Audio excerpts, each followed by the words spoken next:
This is how you can find recently downloaded apps on your iPhone. So you have to locate the App Store, the place where you download apps like this. You get inside, and in the top right corner, you should be able to find the profile picture. So you get it there and you open up the profile of yourself within the App Store.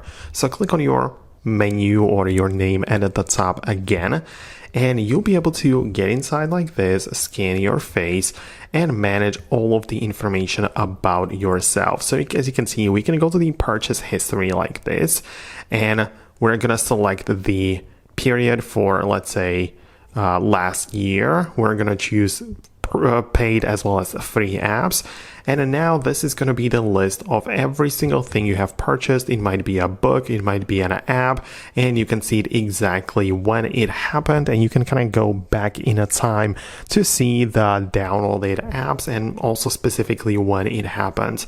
So it applies both to free apps as well as paid ones. So this is like the general purchase history of all the things you have bought on the App Store.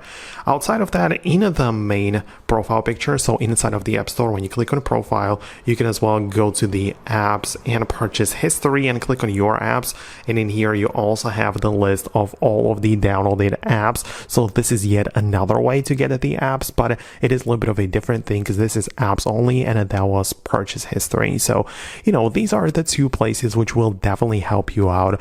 If you found this video helpful, just definitely subscribe for more, and that way you don't miss anything important, and I'll talk to you later.